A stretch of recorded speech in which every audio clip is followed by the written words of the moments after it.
A nombre de MOAC, y ahí viene el nosotras, les damos la más cordial bienvenida. ¿Qué significa MOAC? MOAC es la Red de Mujeres en Acción. Somos un grupo de mujeres con trayectorias en diferentes ámbitos de la vida, trabajando, eso sí, muy solidariamente, con valores y principios en común, a fin de generar una agenda de un profundo compromiso social desde la perspectiva de la mujer. Queremos que nuestras tareas incidan en proyectos de impacto social, en políticas públicas, en comunicación y cultura ciudadana. Nuestro propósito es incidir, influir y transformar. ¿Y qué vamos a hacer con eso? Pues queremos de verdad formar estas mentes trascendentes y corazones en pro de la dignidad de las mujeres, en correlación con el varón, con nuestra sociedad, favoreciendo, por supuesto, a los niños, a las niñas y a los adolescentes.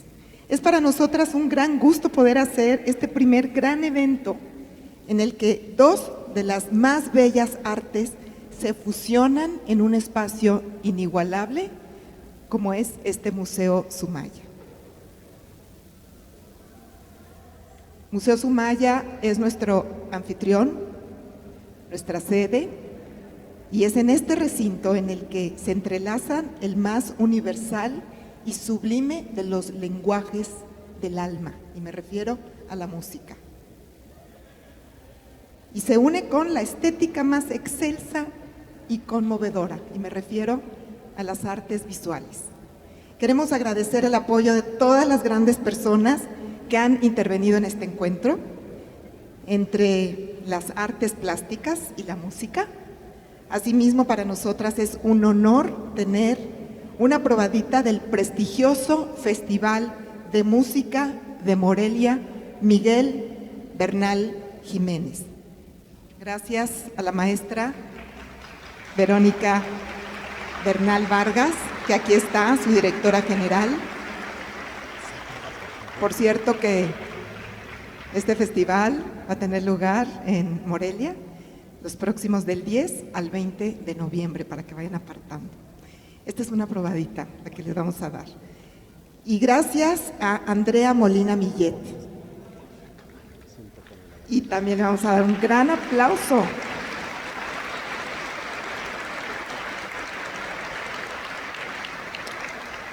Ella orgullosamente también pertenece a la Red de Mujeres en Acción, porque hoy vamos a tener el gusto de escucharla, de aprender más de las artes.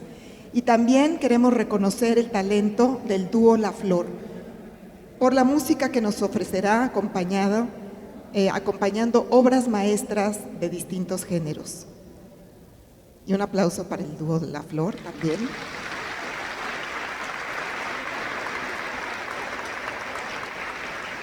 ¿Qué vamos a ver hoy? Vamos a recorrer diferentes periodos de la historia musical, escuchando piezas majestuosas como el epitafio de Seikilos o Sísilo, la composición milenaria originada en la antigua Mesopotamia, pasando por otras de grandes músicos como Antonio de Cabezón, organista español del Renacimiento, Juan Sebastián Bach, el último gran maestro del contrapunto, Federico II el Grande, rey de Prusia, intérprete de flauta travesera, poeta, filósofo, erudito y amante de las letras. Y también vamos a escuchar música del gran Ludwig van Beethoven, cuyo legado musical abarca desde el clasicismo hasta los inicios del romanticismo, entre otras cosas que vamos a escuchar.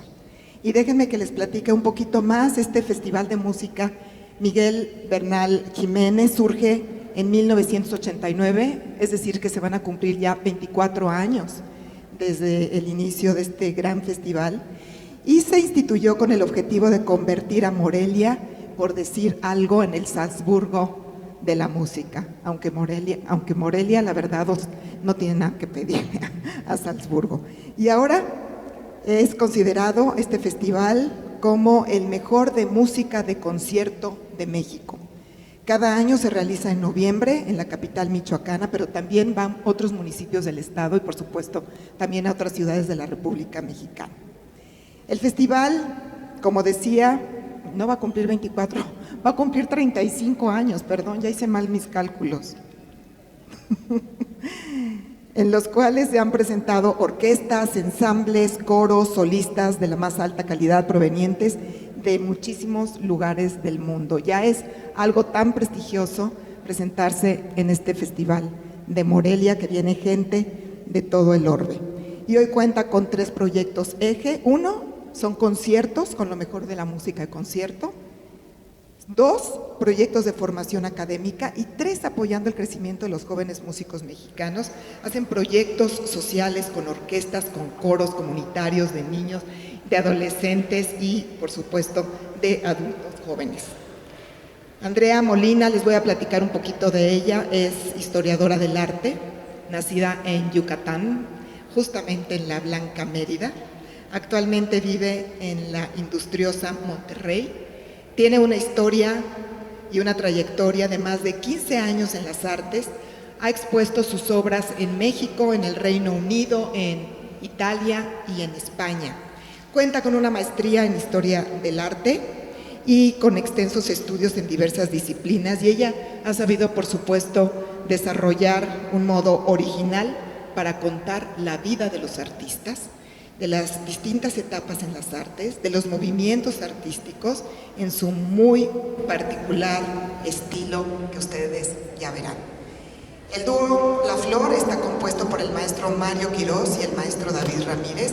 Ellos son originarios de Morelia, Michoacán, y este grupo cuenta con una amplia experiencia y se dedica a interpretar magníficamente música clásica de altos vuelos. Es por ello que han recibido reconocimientos nacionales e internacionales. Así es de que para todos ellos, si les parece, vamos a dar un fuerte aplauso inicial con todo nuestro agradecimiento, con todo nuestro cariño a estos grandes, grandísimos artistas mexicanos.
Tercer llamada. Comenzamos.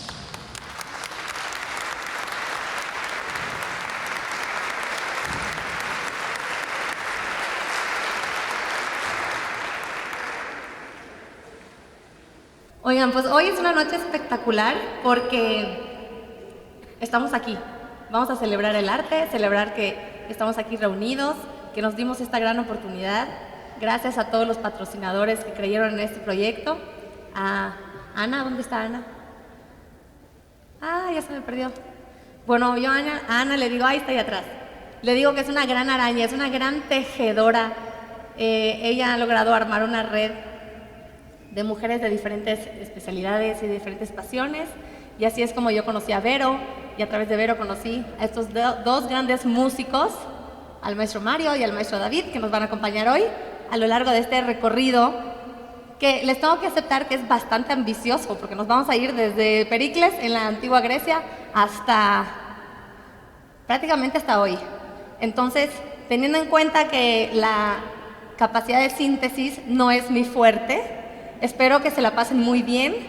Va a durar lo que va a durar, porque yo no sé resumir a genios de la talla de Miguel Ángel y de Caravaggio y de Beethoven a 30 segundos. Entonces, les prometo que va a estar divertido e interesante. Espero que disfruten y vamos empezando por el principio.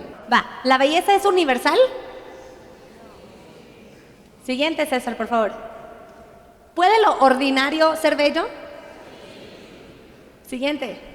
Lo kitsch, que aquí en México diríamos una palabra que a mí no me gusta usar, que es lo naco. ¿Lo naco es bello? Jeff Koons es súper kitsch. ¿Lo grotesco es bello? ¿No? Ok. Pobre Goya. Siguiente. Estas son algunas de las obras consideradas feísimas en su tiempo. Habían ciertas de estas obras que las mujeres embarazadas no podían ver, porque no vaya a ser que al niño le dé la fiebre amarilla y nazca. Entonces, hoy por hoy están en los mejores museos del mundo. Siguiente. ¿La belleza es sana? Sí es sana la belleza. Por ejemplo, la menina se comía el cantarito de barro para quedar pálida, porque la palidez era un atributo muy sexy en la España de 1600. Digo, no pasa nada si te morías pálida.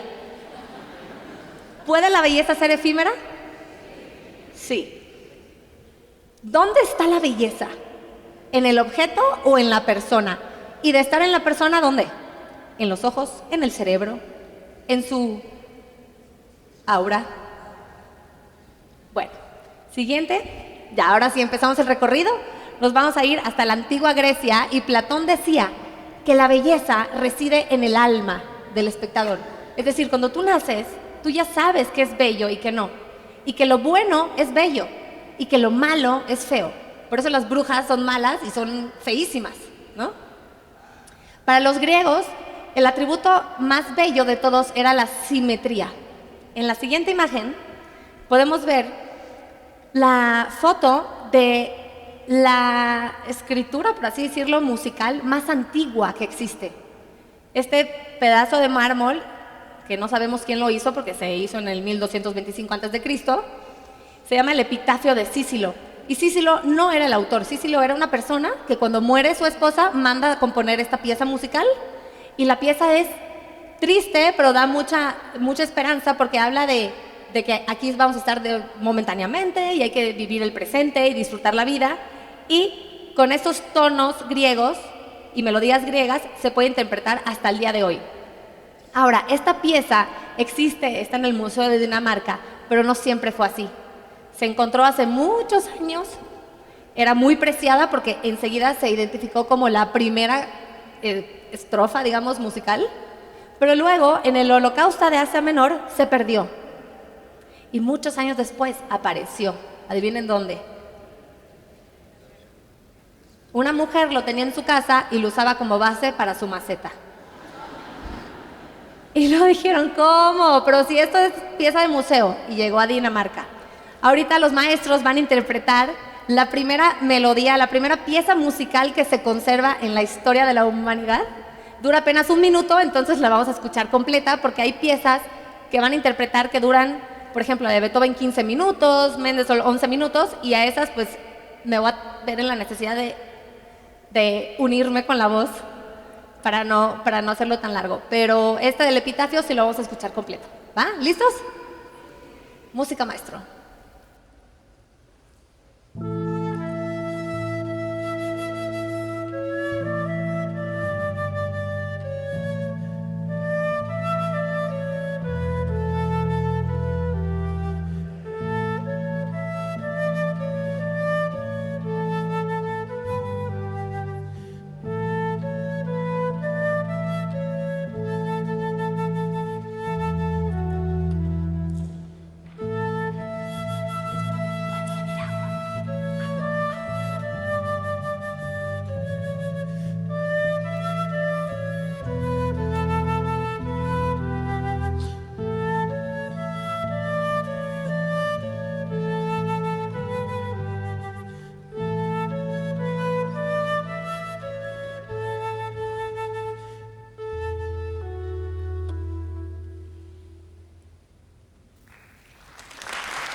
Quiero hacer una pequeña pausa y saludar a todas las personas que están afuera. Gracias por venir. Me parte el corazón verles ahí. Me hubiese encantado poder recibir a mucha más gente, pero pues las reglas son las reglas y agradezco mucho al museo por su generosidad de prestarnos este espacio. Entonces, pues, ni modo. Y esta es la pieza que corresponde a esa época. La Venus de Milo tiene una historia increíble, tanto de cuando se hizo como de cuando se descubrió, ¿no? Ella se encontró hasta 1820 y la encontró un granjero en la isla de Milo, y ese granjero inmediatamente le avisó al que era el embajador francés en Grecia.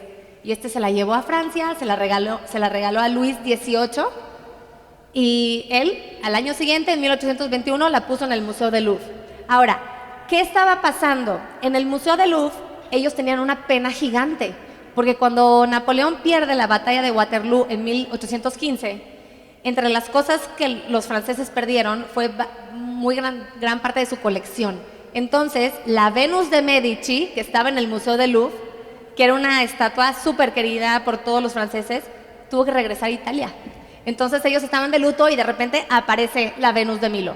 Entonces aquí hicieron un pequeño truco macabro que finalmente no les salió bien, y es esto, que la escultura antigua griega se divide en tres periodos: la arcaica, la clásica y la helenística. La clásica es donde estaban todos los grandes escultores. Por ejemplo, estaba Policleto, que fue el primero en escribir sobre la belleza en un libro que se llamó El Canon, por eso decimos el canon de belleza. Luego estaba Praxiteles, que fue el que inventó la curva. Estaba Fidias, que era el escultor oficial de Pericles. Y estaba también estaba el escultor oficial de Alejandro Magno. En fin, estaban todos los buenazos, ¿no? La Venus de Medici, que es la que tuvieron que regresar, era de este periodo clásico. Pero la Venus de Milo era posterior, era del periodo helenístico. Y ahí en su base lo decía: esta escultura fue hecha por Alejandro de Antioquía en tal fecha, en el año 100 a.C. Y cuando lo reciben los franceses, dicen: tiren al basurero esa base, porque esta escultura es clásica, no es helenística, porque estaban de luto, ¿no? Entonces ahí la ponen y ya años después se dan cuenta que no, en efecto es helenística, pero eso no le quita la belleza. La Venus marca un canon de belleza que va a durar hasta el día de hoy, y así la vemos muy blanca, pero la realidad es que las esculturas griegas de este entonces no eran blancas, eran a color, tenían joyas, tenían accesorios. Lo sabemos por los huequitos que hay en ciertas partes del cuerpo de la Venus. Y la pregunta del millón: ¿qué pasó con los brazos? No sabemos qué pasó con los brazos. De hecho, cuando la encuentran en varias partes y probablemente se perdieron. Y hay varias teorías sobre cómo estaban los brazos de la Venus de Milo. Una teoría muy aceptada es que estaban estirados, recogiendo a su hijo, Cupido. Pero la teoría que predomina es que tenía un brazo estirado agarrando una manzana. César, ¿tú le puedes dar play a la reproducción? Porque esta imagen es un video. Por favor.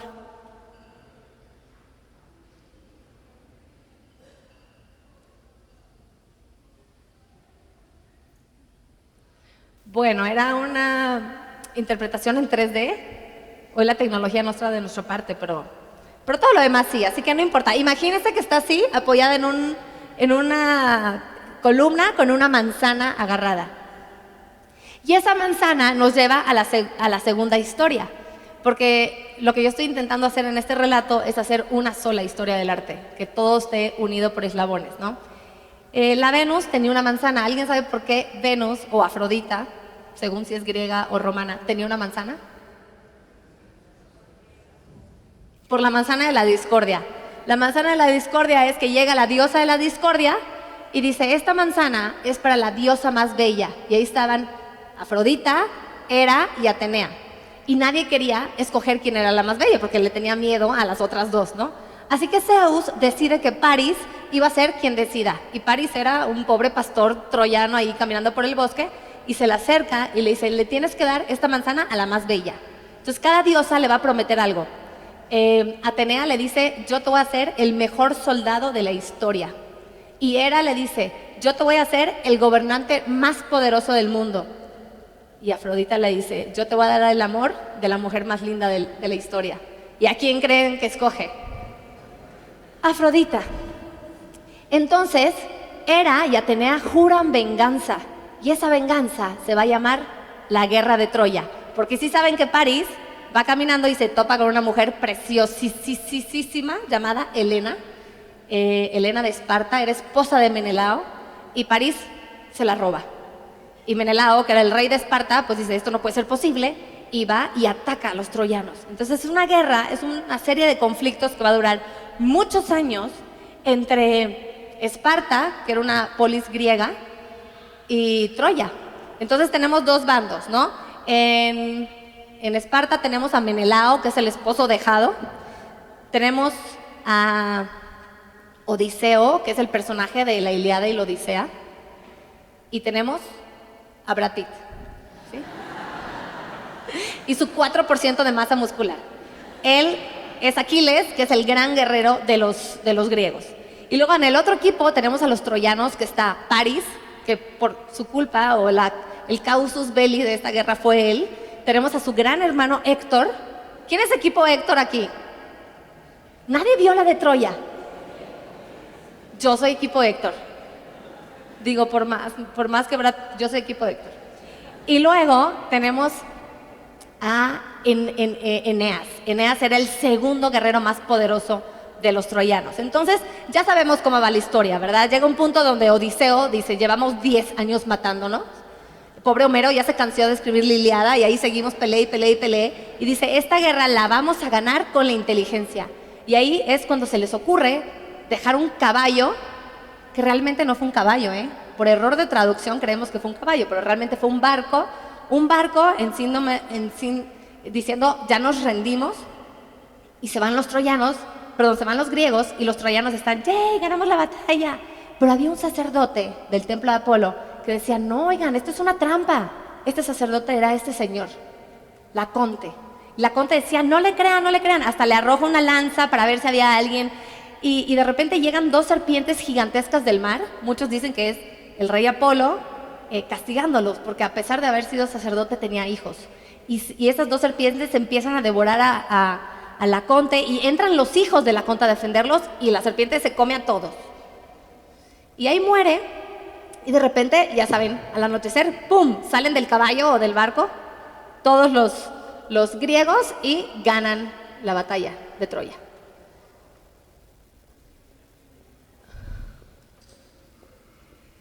¿Le puedes poner la siguiente, por favor? Ok, en Troya estaban devastados porque habían perdido la guerra de 1000 años y había el segundo mejor, que era Eneas. Y Eneas, esto no se va a quedar así. Ahorita van a ver esos griegos cómo les voy a poner. Y se empieza a ir, y su mamá que era Afrodita, le dice lo que cualquier mamá le diría a su hijo. ¿Qué le diría a la mamá? ¿A dónde crees que vas tan peinado? O sea, lo agarra y le dice, es que hijo, tú no puedes morir así. O sea, esto ya está perdido. Estás hecho para algo más grande. No te vas a ir a matar ahorita con los griegos.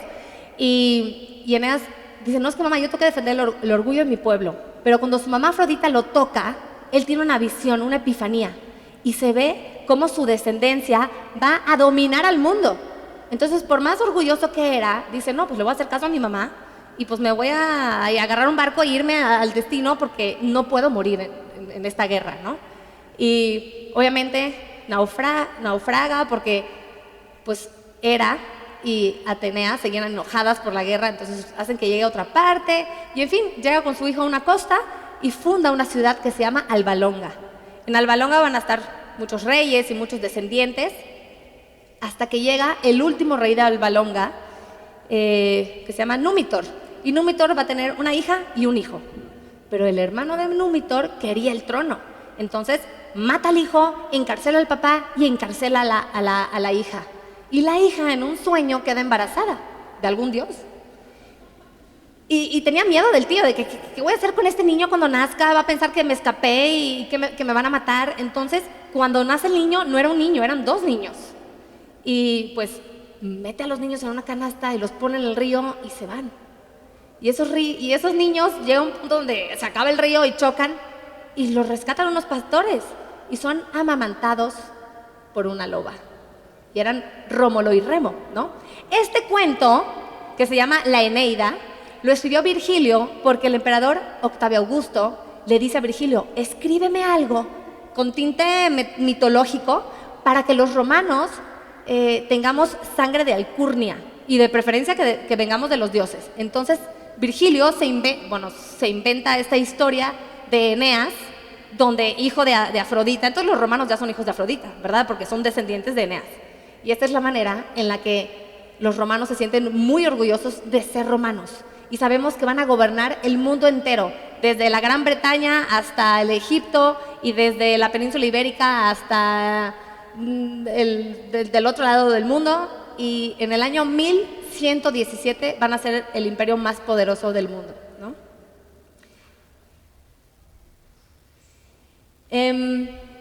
Y sigue avanzando el imperio romano y por ahí del año 395 el gran imperio se divide en dos, en Oriente y Occidente. Occidente va a caer luego, en el año 475 ya no existía el imperio de Occidente, pero Oriente va a seguir vivo hasta por ahí de 1450 y luego se descubre América y el mundo cambia, ¿no? Pero todo eso que ocurre del año quinto, que es cuando cae Occidente, hasta el siglo XV más o menos, es un periodo oscuro llamado la Edad Media. Y ahí viene el arte gótico y tal. ¿Y qué se escuchaba en ese entonces? Ahorita los maestros nos van a interpretar una de las composiciones más lindas y lo que van a utilizar en el teclado son dos instrumentos, el clavicordio y, bueno, lo que se usaba en ese entonces era el clavicordio, que es el primer instrumento que suena muy dulce como una campanita, y el clavicémbalo, que usaban una pluma de ganso que pasaba a través de una cosita de metal y luego tenía que regresar. Entonces es un sonido que pica y luego repica como una campana. En la Edad Media, pues obviamente todo el mundo asociamos a los íconos bizantinos, ¿verdad? Que luego se convierte en el gótico italiano.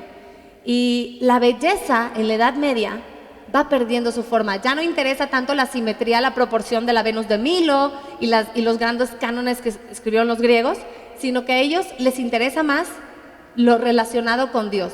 Ellos creen que el arte es un camino para llegar a Dios y todo lo que venga de Dios, o sea, para Dios, eso va a ser lo más bello. Santo Tomás de Aquino decía que la belleza es aquello que agrada y que para que algo sea muy bello tenía tres características: la perfección, la proporción y que aquello te remita a Dios. El compositor de hoy se llama Alfonso X de Castilla, le decían el sabio. Es muy curioso porque hoy vamos a escuchar a dos reyes que además de ser monarcas, también eran compositores. Entonces eso habla de la educación de esa época y del aprecio y el valor que le daban a las artes. Esta es una cantilla de Santa María y lo que significa esta cantilla o lo que se trataba de hacer en el arte del medievo era como una lectura de ícono. Era una música litúrgica, era una música que simbolizara la lectura de un icono. Ahorita les voy a platicar de los íconos, que es una cosa súper interesante, pero mientras vamos a escuchar esta cantilla unos minutitos, dura como 5 minutos, entonces voy a dejar un minuto y luego ya me incorporo otra vez.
Gracias, maestros.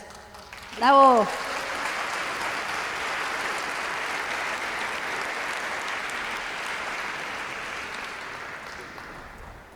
Cuando ustedes ven un icono bizantino o un icono del gótico italiano, ¿les parece bonito o les parece feo?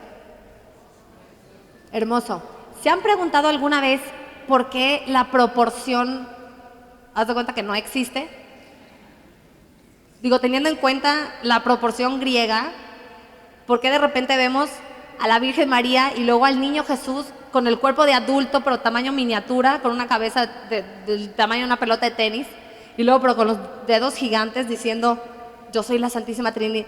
¿Por qué esa desfiguración del cuerpo humano para los artistas de los íconos no era importante?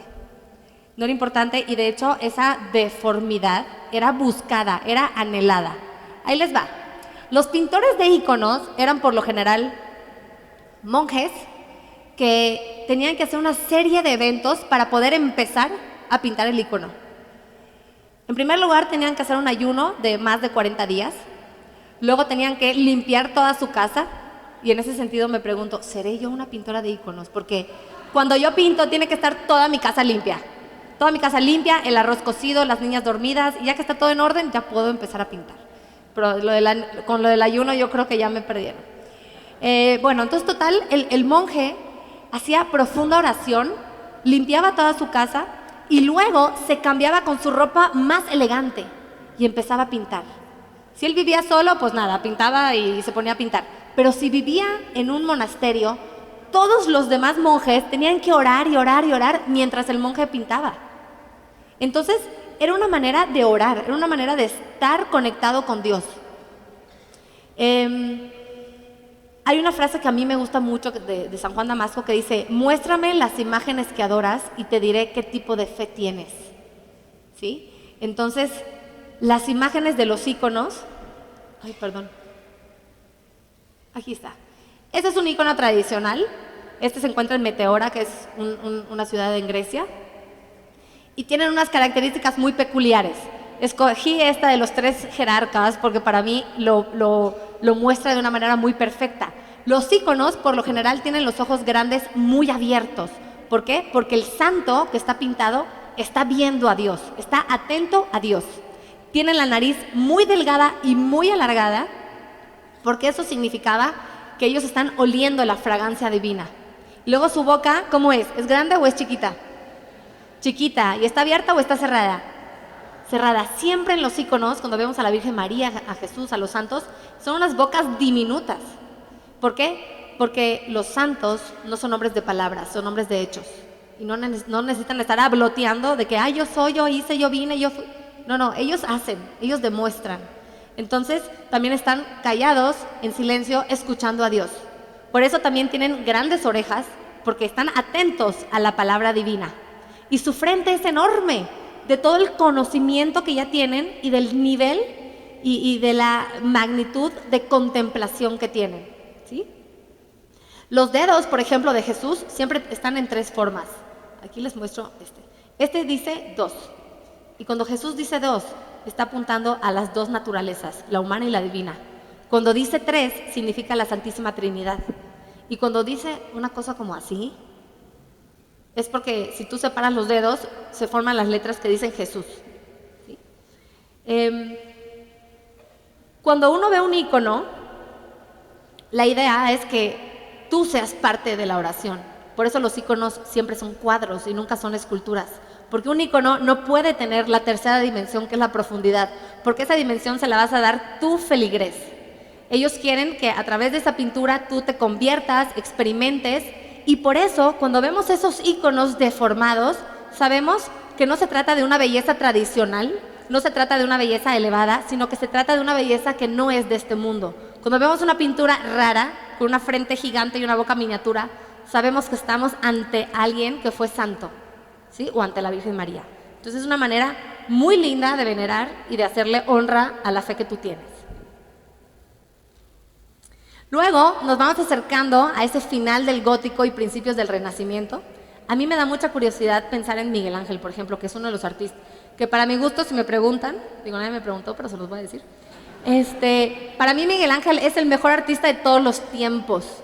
Mi artista favorito es Gustav Klimt, pero Miguel Ángel era superior a Gustav Klimt.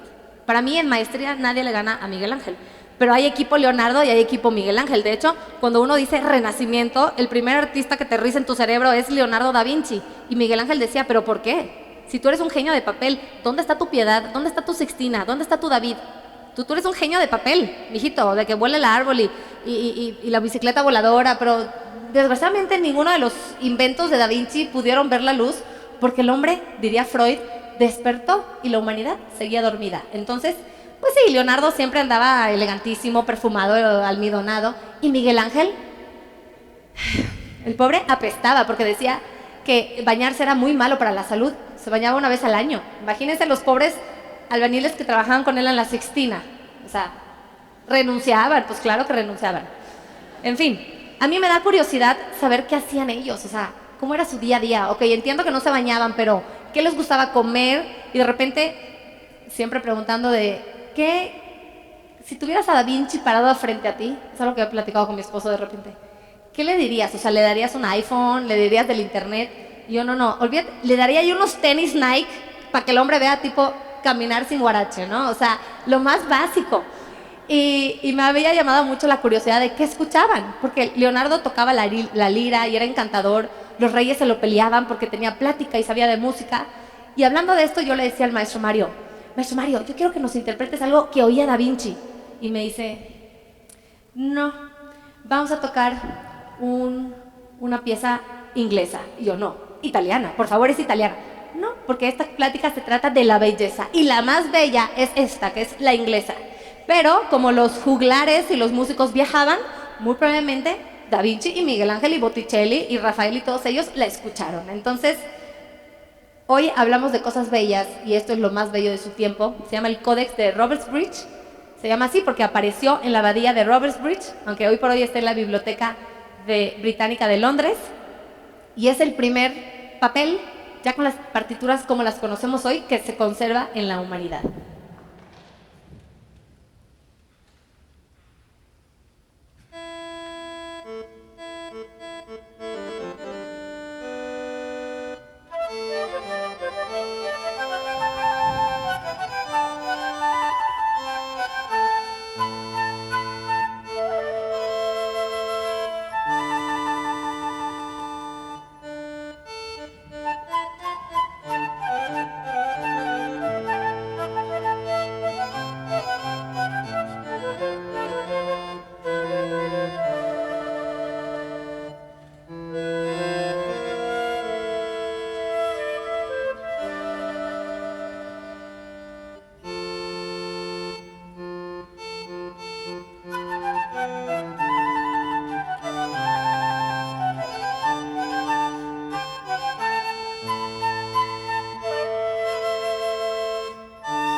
Gracias. Yo me imagino perfecto a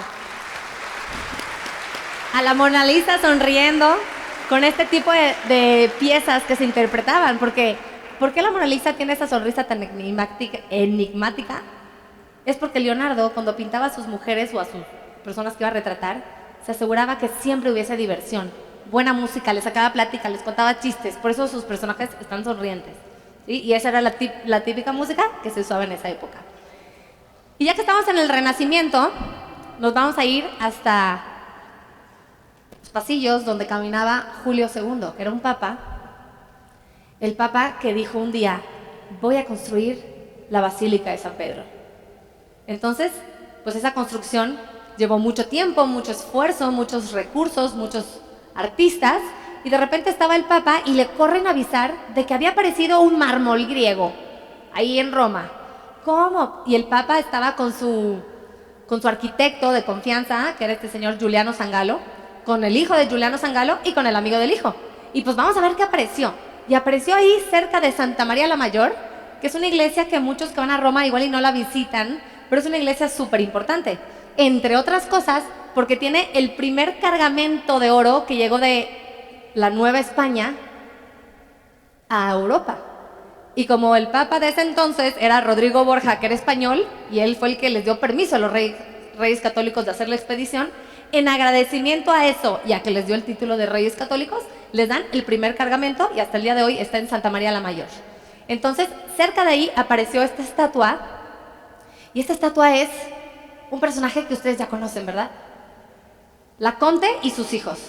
De hecho, Plinio el Viejo, era un escritor del siglo I, de la época igual de todos los grandes escritores romanos, y él escribe que había una estatua de Laconte siendo devorada por la serpiente con sus hijos, pero que estaba perdida. Plinio luego, nada más dato cultural, murió porque fue a ver cómo hacía erupción el Vesubio. Entonces, bueno, ahí quedó petrificado. Petrificado él y petrificado toda la obra que escribió. Entonces, cuando descubren esto, Giuliano Sangalo, el Papa Julio II, el hijo de Giuliano y el amigo del hijo, dicen, ¡oh! Es la escultura que dijo Plinio hace 13 siglos, ya apareció. Y el amigo del hijo era un chavo llamado Michelangelo Buonarroti. Y empieza la discusión porque realmente no tenía brazo. ¿Se acuerdan de la imagen anterior que sale con el brazo así? Y empieza todo el mundo. ¿Y cómo va el brazo? Estirado, recogido, ¿y cómo va? ¿Y cómo va? Y se hace un concurso y el juez era Rafael Sanzio y todo el mundo decía, va estirado, pero Miguel Ángel decía, no, va así. ¿Y tú cómo lo sabes? No, pues por las venas, por el músculo, por la forma del codo, por cosas que solo Miguel Ángel sabe, porque Miguel Ángel es el divino y nunca se equivoca. Entonces, total, que gana el concurso otro artista y dicen, no, pues sí, es estirado. Y hacen el brazo estirado y ahí se lo ponen. Estamos hablando del año 1505. 1905 aparece un brazo. Y era el brazo de Laconte y sus hijos. Y Miguel Ángel tenía razón. O sea, yo me imagino ese momento delicioso del hombre revolcándose en la tumba o en el cielo donde estuviera. Decía, se los dije, 4 siglos después y se los dije. Entonces ya le pegan el brazo y es así como la podemos ver hasta el día de hoy en los museos vaticanos. No vean mi diapositiva, por favor, vean al David. ¿Sí? Aquí lo tenemos en toda su majestuosidad. Me pongo nerviosa porque como no traje reloj, no sé si ya hablé mucho y luego falta todavía todos los otros artistas, pero vamos contando la historia de David, que era un simple pastor. Y de repente Goliat iba a atacar al pueblo. Y el rey le dice, ¿quién va a defender? ¿Quién se va a pelear contra Goliat? Y David, yo voy. ¿Pero cómo? Si tú eres un debilucho. Confía en mí, yo voy. Y va sin espada, sin nada, y de repente dice, ¿esto lo tengo que ganar? Pues lo que dijo Odiseo, esto lo tengo que ganar con la inteligencia, ¿no? Entonces agarra una piedra y ustedes ya se saben la historia. Le tira la piedra, se cae el gigante, y luego con la propia espada del gigante le corta la cabeza. Y se convierte en el ídolo del pueblo. Y el rey le da lo más preciado que tenía, que no era su reino, era su hija. Entonces se casa con la hija del rey. Eventualmente David se va a convertir en el rey David. Y este rey David, o sea, mínimo cuando decimos rey David, el de los salmos, ¿no? Pues buenísimo, ejemplo a seguir. Pero no, realmente él, aunque estaba casado con la hija del rey, del antiguo rey, se enamora de Betsabé, que era su vecina. Porque la vio bañándose un día y dijo, pues está guapa mi vecina. Y embaraza a la vecina. Pero el castigo en ese entonces de una mujer embarazada por adulterio era cuello. Y el rey David no podía permitir que su amada muriera. Entonces aprovechó que había guerra en el pueblo y le dice a su general, a Urías, que era el verdadero esposo de Betsabé, mándamelo a primera fila. Y pues muere en batalla, ¿verdad? Entonces, como ya es viuda, ya se puede casar con él y ya puede decir que, que el hijo es suyo, sin ningún problema. Y era su esposa favorita. Pero llega un profeta y le dice, no solo eres asesino, eres adúltero, Dios te va a castigar. Y él empieza a morirse de miedo y cuando nace su hijo, dice, me va a quitar a mi hijo. Y empieza a hacer un ayuno durante 7 días y le pide perdón a Dios y escribe los salmos más lindos de la historia. Mi mamá sabe mucho de la Biblia y es mi fuente de confianza en temas litúrgicos. Mamá, el rey David, sus salmos, ¿de qué son? De arrepentimiento, ¿verdad? Sí, Andrea, lee el 51. Bueno, leen el Salmo 51 y lloran. De verdad está precioso de cuando el rey David le pide perdón a Dios. O sea, es un arrepentimiento genuino. Y sí, muere el hijo. A los 7 días muere el hijo. Pero Dios le hace la promesa, te perdono. Porque, oigan, cuando uno pone sus miserias en manos de Dios, Dios transforma esas miserias en misericordia. Y te vuelve grande. Y Dios le prometió otro hijo que va a ser mejor que tú. Y así fue cuando nació el rey Salomón.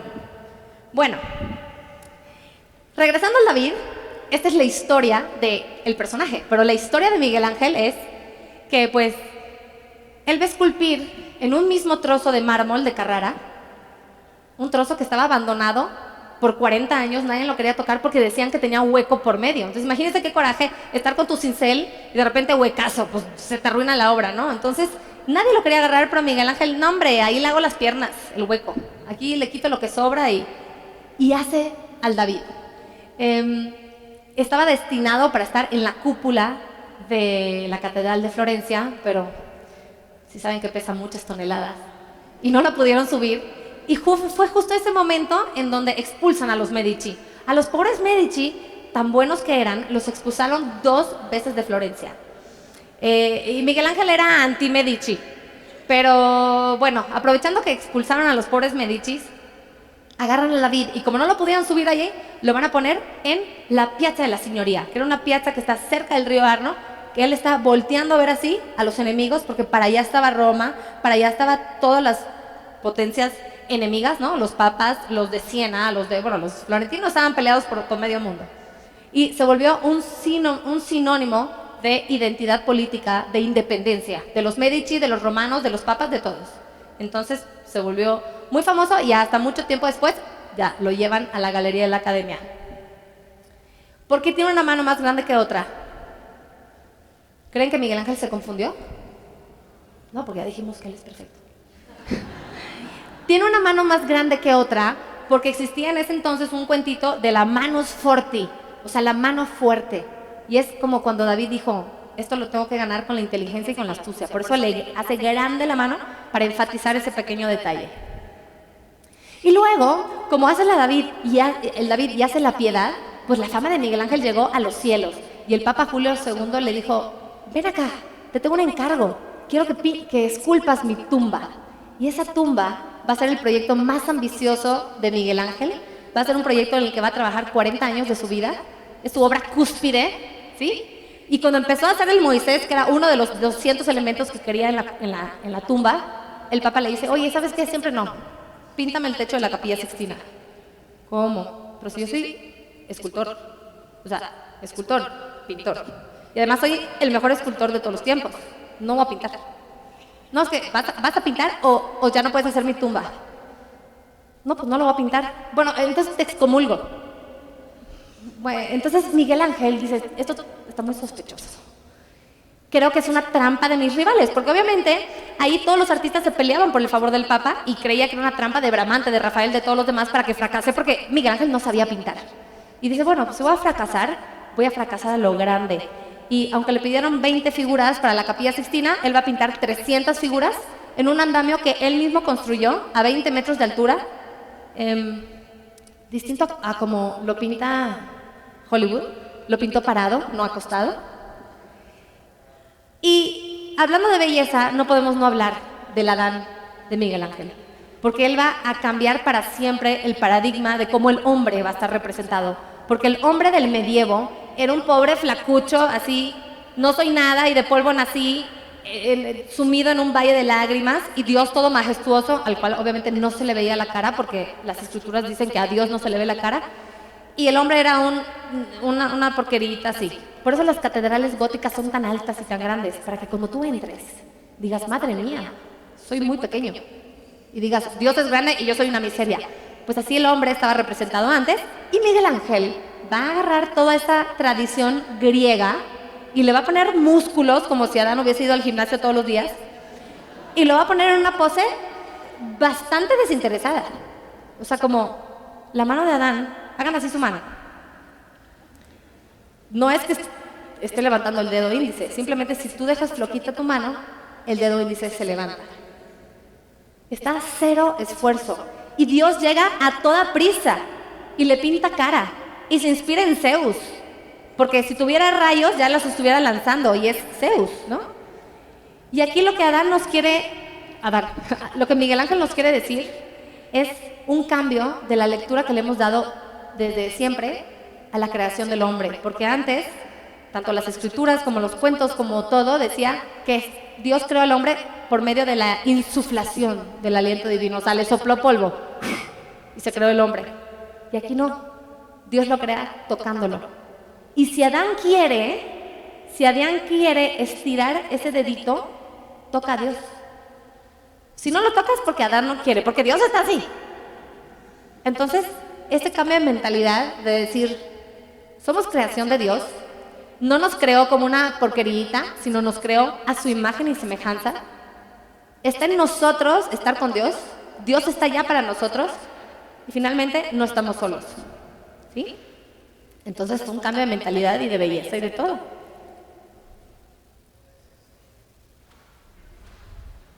Pero luego también estaba en Florencia Botticelli. Y Botticelli, que se llamaba Alessandro de Mariano de Bani Filippi, pero le decían Botticelli de apodo porque su hermano tenía sobrepeso, entonces ya todos eran Botticelli, así como ¿qué? Ajá, de eso. Entonces, haz de cuenta que le decían Botticelli, y en ese entonces estaban los Medici, porque ya ven que los Medici van y vienen, y le dicen a Botticelli, oye, píntanos algo prohibido. ¿Tipo qué? Pues una mujer desnuda. Porque hace 1000 años, o sea, cuando digo 1000 años no es exagerar, hay 1000 años, no. Uno más que 999 años que no se pintaba una mujer desnuda en la historia del arte. Y Botticelli dice, pues sí me animo. Y lo va a hacer en un lienzo, porque antes se pintaba en tabla de madera. Y lo va a hacer en un lienzo y lo va a hacer muy grande, porque como era para una de las quintas o de las villas que tenían los Medici a las afueras de Florencia, pues se anima. Y va a pintar a la Venus, y esa Venus sabe a Florencia.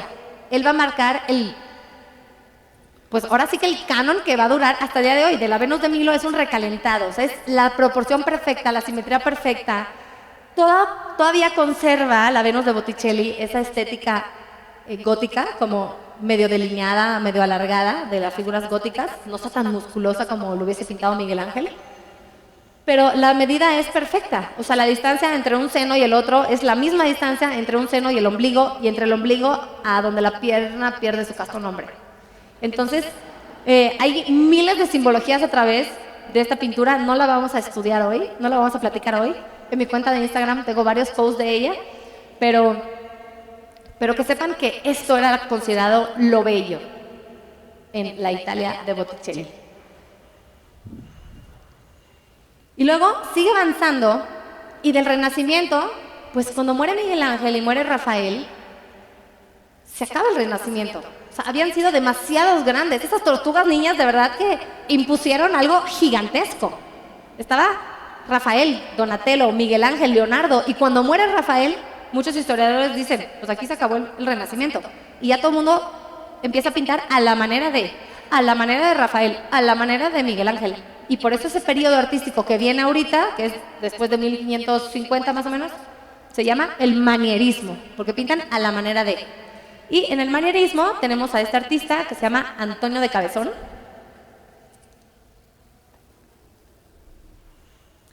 Y Antonio de Cabezón era un gran compositor que le tocó estar en la corte, es español, nació ciego, ¿verdad que nació ciego? O se quedó ciego de chiquito. De niño se quedó ciego, pero entonces tenía desarrollado el oído y era muy bueno. Y él primero trabajó para la corte de la emperatriz Isabel, que era la de Portugal, que luego se va a casar con Carlos V. Carlos V del imperio, o sea, de Alemania, por así decirlo, del imperio sacro germano. Y que era Carlos I de España. O sea, aquel en donde sus imperios no se ocultaba el sol. Entonces él va a trabajar para Isabel, para Carlos I y luego para su hijo Felipe II. Y ese Felipe II que no se los olvide, porque ahorita vamos a hablar de él. Y esto es más o menos lo que se escuchaba en esa época.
Muy bien.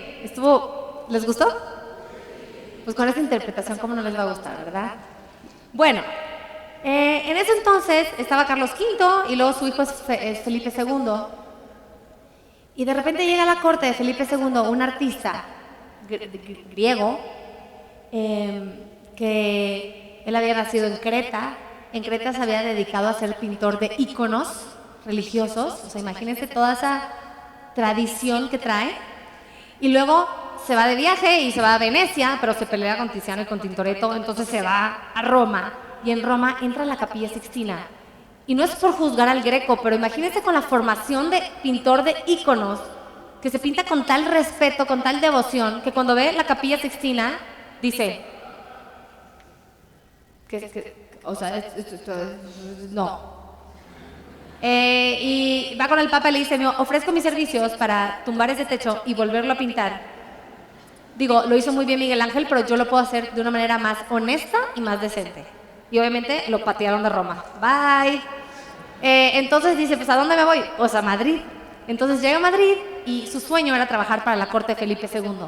Pero cuando Felipe II ve su arte, no le gustó y lo rechazó. Y también lo rechazó la Iglesia de Madrid. Decían que la pintura del Greco era ridícula y que estaba muy desabrido en color y que su forma era terrible y no gustó. Entonces, a él no le queda de otra más que irse a Toledo, ¿sí? En ese entonces, Toledo seguía siendo la capital religiosa de España, porque no crean que Madrid siempre fue la capital. De hecho, Madrid, para este entonces, era un pueblo feo. Carlos V fue el que decide mover la capital a Madrid, porque Madrid era céntrica, pero era una ciudad de paso, o sea, era una ciudad que la gente ni paraba. Y luego, cuando Felipe II toma el poder, dice, bueno, ok, vamos a poner aquí la capital de España, pero pero realmente no había nada, o sea, era un lugar horrible. Y luego pasan varios reyes, pasan 2 o 3 reyes, y llega del creador de No sabía que lo sabía, Carlos III. ¿Saben quién fue Carlos III? ¿Sí o no? Yo creo que sí lo sabían, era un rey de España, pero ¿saben lo que construyó Carlos III? ¿No? ¿A que sí saben? A ver, maestro. Voy a cantar, ¿eh? Y ustedes igual, pero a todo pulmón. Yo sé que ustedes saben qué hizo Carlos III. Una mañana fría llegó Don Carlos III. No, a mí me dijeron que ustedes eran un grupo muy animado. Vamos a repetir esto a todo pulmón, ¿ok? ¿Listos? Una mañana fría llegó Carlos III. El sombrero muy lentamente o de su caballo dijo a su lacayo: la puerta de Alcalá, fuerte, ahí está el tiempo, la puerta de Alcalá. ¡Bravo! ¿Ven que sí saben qué hizo Carlos III? Carlos III bajó de su caballo y dijo: ¿qué es este pueblo? No. Y construyó la puerta de Alcalá, que es la puerta de las 2 mentiras, porque ni es puerta ni está en Alcalá. Es realmente un arco del triunfo. Y construyó la fuente de los Cibeles y le dio a Madrid esa majestuosidad por la que hoy nos encanta. Pero realmente era un pueblo. Entonces cuando el Greco lo batean de Madrid y se va a Toledo, no estaba tan mal. O sea, Toledo era la capital antigua, Toledo era poderosísima, es hermosísima. Y ahí estaba un órgano de la Iglesia Católica que era súper importante, porque era el órgano que controlaba todo de la Contrarreforma en España. La pintura del Greco va a estar muy influenciada por todo este espíritu de Contrarreforma, porque él encontró sus mecenas en este grupo de sacerdotes, de millonarios que patrocinaban sus pinturas con tal de que él difundiera el mensaje de la Contrarreforma. Ahorita les voy a platicar de la Contrarreforma cuando lleguemos a Caravaggio. Ahí sí me quito el sombrero ante Caravaggio. Al Greco también, pero Caravaggio es otro nivel.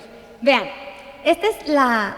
Ay, perdón, no edité la diapositiva. Hagan caso omiso ahí que dice Botticelli. Este es el Greco, es la coronación de la Virgen. El Greco va a pintar muchas coronaciones de la Virgen, pero esta es su favorita porque la va a pintar en la cúpula de una de las iglesias de Toledo. Entonces, si vemos estas faltas de proporción, claro que son por su educación de pintor de íconos, donde la proporción no importa, ¿verdad? Importa más bien toda la parte litúrgica, pero también acuérdense que lo están viendo en una cúpula, entonces obviamente tiene que haber deformación para verlo desde abajo que parezca natural. Al Greco lo criticaban mucho por esas figuras alargadas, azules, de hecho hablaban muy mal de él, muere y nadie lo conoce y es rescatado hasta finales de 1800, o sea, estuvo sepultado como 300 años. Y hablando de la Contrarreforma, pues sucedió algo particular en la historia de la Iglesia Católica, que cuando a Julio II se le ocurre hacer San Pedro, él no sabía todo el dinero que se iba a llevar, porque imagínense construir ese monstruo en esa época. Entonces, como él necesitaba dinero, empieza a vender indulgencias. Entonces la gente podía comprar sus indulgencias y comprar su lugar en el cielo, ¿no? A 3 sillas de San Pedro, a 2 sillas de San Pedro. Entonces, tú pagabas mucho dinero y era como un permiso de pecar a gusto. Ahora, a mí este tema, la verdad, es que antes me podía mucho, o sea, me daba mucho coraje conocer esos episodios pues, oscuros, ¿no? De la Iglesia Católica. Pero yo creo que mi misión como historiadora es contar la verdad, porque si la historia no se conoce, está condenada a repetirse. Yo creo que los valores que hoy tenemos como humanos han evolucionado, creo que hacia el bien, y además las cosas que en ese entonces se vivían eran muy distintas, ¿no? Entonces, pues bueno, eso es lo que estaba pasando hasta que llega un señor a Roma llamado Martín Lutero y no le parece nada de esto. Y es cuando decide fundar su propia iglesia, dividir a la iglesia con su famosa reforma, y la iglesia se junta en el Concilio de Trento por ahí de 1528, y deciden hacer la contrarreforma, es decir, cómo vamos a contraatacar la Iglesia Católica. Y ahí se dan cuenta que los protestantes no usaban imágenes, prohibían las imágenes, prohibían las reproducciones. En sus iglesias son minimalistas, no hay iconos, no hay nada, porque no adorarás a los iconos, ¿no? Dice la iglesia, la Biblia. Entonces, la Iglesia Católica dice, pues por allá nos vamos a ir. Ahorita no solo vamos a hacer cuadros, sino que vamos a hacer cuadros increíbles, cuadros que conviertan a todos y que le demuestren a la gente el poderío de Jesucristo, el poderío de la Iglesia Católica, y vamos a hacerlo, claro que sí. ¿Pero cómo? Si Miguel Ángel lleva muerto 7 años, ¿quién va a pintar? ¿Quién va a ser nuestra estrella? ¿No? Y pues bueno, aquí es cuando nace el barroco, el arte barroco, que es un arte que rompe totalmente con el arte de Miguel Ángel y de Rafael. Es un arte muy dramático que te toma por sorpresa, y también la música. En la música vamos a ver ese dramatismo, y el máximo exponente del barroco es Johann Sebastian Bach. Bach es un genio. De hecho, cuando él muere, acaba el barroco, así de fácil. No había nadie que siguiera su tradición. Y en la música hay algo que el maestro Mario me enseñó, que es el contrapunto. O sea, que es cuando una voz le responde a otra voz, o cuando una nota le responde a otra nota. Y por lo general hay dos, ¿no? Es como una partida de ajedrez, que hay un inicio, una estrategia, 64 casillas y 30 y tantas piezas, y a 2 voces, y es muy difícil. Pero Bach hizo contrapuntos a 3 voces, a 4 voces, a 5 voces, a 6 voces. O sea, el hombre era un genio. Es sorprendente. Muchos músicos no lo entienden, no lo pueden interpretar porque es irreal, ¿no? Entonces, esta pieza de Bach dura apenas 1 minuto, ¿no? O 2 máximo. La vamos a escuchar completita. Y esto es el barroco en la música.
Excelente, excelente. Gracias, maestros. Es increíble. Y además, cayó en el olvido como muchos de los artistas y fue recuperado por otro artista que vamos a ver ahorita. Bien, esta es una frase que yo encontré, que le mandé a mi amiga Paola Albarrán, que está aquí. Una vez leyendo un libro, dije, me da tanta paz esta frase, se la voy a mandar. Y decidí ponerla hoy en el texto, porque llega un punto en la historia en donde Napoleón, cuando conquista el mundo entero, amenaza con destruir la Iglesia Católica. Y el secretario del Papa Pío VII le dice, no le será fácil, cuando ni siquiera en 19 siglos nosotros, los eclesiásticos, hemos sido capaces de hacerlo. Y claro que sí da risa, porque es como medio irónico, pero es cuando te das cuenta que cuando algo es de Dios, es invencible, el humano no lo puede destruir. Y por más tonterías que hayan pasado en la historia de la Iglesia Católica, sabemos que la Iglesia Católica está hecha por hombres, y los hombres no somos perfectos. Solo Miguel Ángel. Ya. Entonces, bueno, tenemos en el barroco a mi ídolo, Caravaggio, y Caravaggio no era su verdadero nombre. Caravaggio era el nombre del pueblo en donde nació. Es como si yo pasara la historia como Mérida. Pues digo, con pasar la historia que me digan como quieran, pero Caravaggio se llamaba Michelangelo. Pero imagínense que cuando Caravaggio nace, Michelangelo Buonarroti, este otro de aquí, llevaba muerto apenas 7 años. Entonces es como nacer en México, ser un hombre, ser apuesto, tener un súper vozarrón, cantar hermoso y llamarte Luis Miguel. Pues no, ya hay uno. O sea, no pueden haber 2 Luis Migueles en el mismo periodo de tiempo. Y lo mismo Caravaggio. Entonces por eso él decide pasar a la historia como Caravaggio, ¿no? Michelangelo de Merici de Caravaggio. Y Caravaggio va a llegar a Roma de la misma manera que va a huir de Roma. Él llega a Roma porque en Milán asesina a un hombre y tiene que huir de la justicia, y llega a Roma porque en Roma, acuérdense que se está construyendo San Pedro. Además, Carlos V ya había saqueado la ciudad en 1527. Entonces había que volver a hacer todo otra vez y se necesitaban manos de obra, arquitectos, escultores, pintores, albañiles, todo. Entonces él llega y va a tener un talento natural. Él no va a querer pintar Venus y hombres musculosos, y se va a topar con el que va a ser su mancuerna, que va a ser el cardenal Francesco María. Y este cardenal, digo, no era ni padre y un día lo ordenan cardenal. Entonces por eso les digo, son cuestiones de época, porque este hombre no tenía la verdadera vocación. O sea, alguien le dijo, y tú eres cardenal porque eres muy bueno convenciendo gente, y el rey de Francia se va a convertir al protestantismo. Ve y convéncelo de que no, de que esa no es la verdadera fe. Entonces a él lo hacen cardenal un día, al día siguiente va y convence al rey de Francia. O sea, tenemos a un cardenal que es un convencedor de reyes, pero además le encantaba la fiesta y decía, oigan, ya que soy cardenal y voy paseando por San Pedro, qué cosa tan aburrida estas celebraciones de 200 horas. No, hay que poner música. Y él es el que organiza la música dentro de la misa del Vaticano, y es el que organiza la música fuera del Vaticano también, de esas grandes fiestas de las que Caravaggio va a participar. Entonces Caravaggio comía como rey y pues andaba con su capa negra y con su espada, y siempre la desenvainaba porque le encantaba pelear en la calle, y cortaba orejas, cortaba cabezas, cortaba todo. Y bueno, no es cierto, solo cortó 2 cabezas, la de Milán y luego la de Roma. Pero ahí andaba, y cualquier cosa era el protegido del cardenal, ¿no? Y bueno, tenía esta cara de Roma, donde es lo más alto y lo más elegante de Roma, pero también le gustaba el inframundo. Entonces ahí se iba a las tabernas, ahí en los barrios, y se metía con mujeres, se emborrachaba, sacaba la espada y tal, y en una de esas, pues se tiene que huir porque le ponen un precio a su cabeza. Y se va y huye, y llega a Malta, y se arrepiente, y se convierte, y se hace orden de la Orden de Malta, caballero de la Orden de Malta, hasta que se pelea con uno de los caballeros y pues lo expulsan también de Malta. Entonces se va corriendo y corriendo hasta que se muere en la playa y se murió, ¿no? Entonces es una historia muy triste, muere muy joven, pero nos va a dejar una herencia increíble, porque cuando él va a pintar de verdad. Y oigan, a Caravaggio, al menos yo le estoy muy agradecida, porque marcó un antes y después en la religión y en la fe de los cristianos y de los católicos, porque cuando él va a escoger a sus modelos, no va a escoger a Simonetta Vespucci, que era la más guapa de Florencia, como lo hizo Sandro Botticelli a la hora de hacer su Venus, ni va a escoger a la Dame Fuerte, sino que va a ir por la calle ahí en los barrios y va a decir, a ver tú, borrachito, por 3 pesos y 2 alcachofas, vente y posa para mí, eres San Pedro, ándale. Y luego, la Virgen María. Cuando pinta a la Virgen María, esta mujer era una mujer de la calle, o sea, era una prostituta. Y en Roma era un pueblo, o sea, todo se sabía. O sea, yo creo que hasta el día de hoy, tú sabes, tienes una imagen de alguien que su moral sea reprobable, ¿no? O sea, sabes quién es la malportada del salón. Y Caravaggio estaba pintando a la mujer de esquina que todo Roma conocía, pero personificando a la Virgen María. Y luego a esos mendigos, fíjense en los pies, llenos de mugre. Y va a pintar a San Mateo y a San Pablo y a San Juan y a todos los santos con uñas sucias, con ropas rotas. Y al principio como que sí, su arte era rechazado por los demás cardenales, por el Papa y tal, pero el cardenal Francesco María creía en él porque decía, no, espérate, está pasando algo muy curioso. La gente del pueblo ve la obra de Caravaggio en las iglesias y se arrodilla y llora. O sea, la gente se convierte, porque por primera vez, escuchen bien, por primera vez en la historia, la santidad se hace accesible. Decir, ¿cómo? Él es San Pedro y tiene los pies más sucios que yo, entonces yo también puedo ser santo. Pues mira qué limpio estoy, ¿no? ¿Cómo? Ella es, no sé, es Santa Catalina de Siena, y mira cómo era, una mujer de la calle. Y yo apenas me he metido con 3, no me voy a comer, no, pues yo también puedo ser santa. Entonces, la santidad se vuelve accesible. Y mucha gente empieza a creer que puede. Y mucha gente empieza a cambiar su vida para bien. Porque creer que puedes es la mitad de la tarea, ¿no? Entonces, bueno, Caravaggio dejó algo muy bonito en la historia del arte, con ese tenebrismo, con ese dramatismo exagerado, con esa sorpresa. Y bueno, al final de su vida, ese va a ser uno de los últimos cuadros, que solo iba a hablar de un cuadro por artista, pero aprovechando que está el David aquí, este es David con la cabeza de Goliat. Y él se autorretrata, no en David, sino en Goliat. ¿Sí? Se reconoce como pecador. ¿Y qué pasa cuando tú te reconoces como pecador? Y cuando te arrepientes, si se te da la pluma, pues escribes salmos, pero si no, cuentas con el perdón de Dios, y eso es algo hermoso que nos deja Caravaggio. Y luego, bueno, llegamos a la época traviesa de la historia del arte, del rococó. ¿Sí? Después del barroco viene el rococó.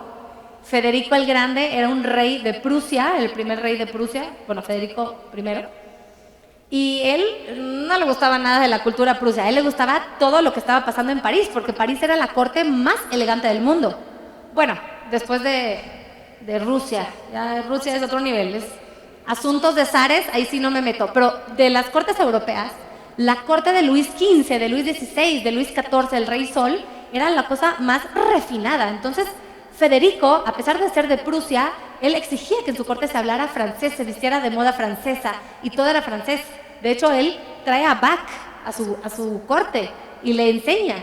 Y Federico va a ser uno de los primeros grandes compositores en flauta, ¿no? Entonces, esto es lo que se escuchaba interpretado por los grandes maestros, una composición de Federico el Grande.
Gracias.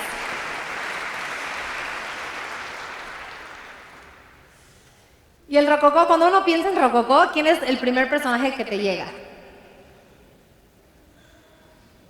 Rococó es aquel estilo en donde hay colores pastel, todo es muy frívolo, muy superficial, muy elegante, con lazos, moños y citas de satín y peinados hasta por allá y miles de pasteles en las cortes. Y si el pueblo tiene hambre, la frase que María Antonieta nunca dijo, que coman pastel. Entonces, bueno, estamos hablando de esta época en donde Fragonard, que es un pintor de la corte de Luis XVI, va a pintar Los felices azares del columpio.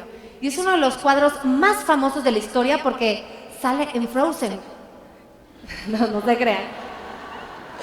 Mis hijas sí lo conocen por Frozen, pero bueno, es uno de los cuadros más bonitos de la historia porque nos encantan los colores pastel.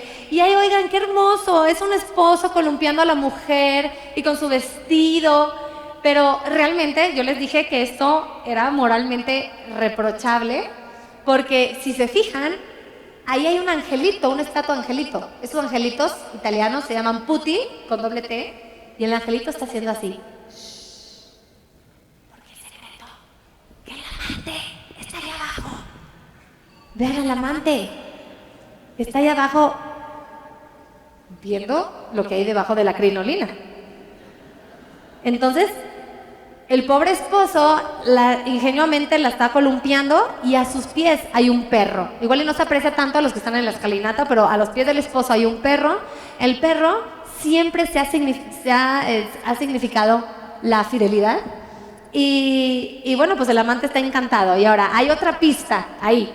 Cuando en el arte vemos un zapato volando o una mujer que ha perdido un zapato, eso significa la pérdida de la inocencia o la pérdida de la castidad, ¿no? Yo ya desconozco qué le pasó a Disney que Cenicienta, o sea, eso sí ya no lo sé. Pero ese zapato nos da la señal, ¿no? Entonces tenemos al amante abajo y es un cuadro muy bonito porque está en todo el follaje en uno de los grandes castillos y palacios de Francia. Lo sabemos por el tipo de edificación que es. Y este cuadro lo guardaba Luis XVI en uno de sus gabinetes, o sea, en un cuarto donde solo podían entrar sus amigos.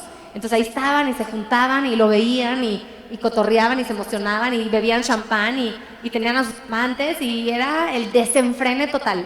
Era tanto lujo, tanto despilfarro, tanta cosa tan superficial y frívola que no va a tardar en rodar cabezas, ¿sí? Va a llegar la Revolución Francesa, va a llegar Robespierre con su peluca elegante y va a empezar a cortar cabezas en esa guillotina, empezando por la cabeza de María Antonieta y de Luis XVI y terminando con su propia cabeza, ¿verdad? Porque la Revolución Francesa fue la primera revolución de la historia y todas las revoluciones, incluidas las mexicanas, han seguido ese mismo guión. Y el hombre no sabe cómo zafarse de su propia revolución. Siempre los que empiezan la revolución acaban siendo guillotinados o en México acaban siendo fusilados. O sea, no sabemos cómo salir de ese truquito. Pero bueno, la cosa es que fue tanto el descaro de esta riqueza y de esta doble moral que la cosa, el péndulo hizo así y va para abajo. Pero en este bajar rodaron más de 20,000 cabezas.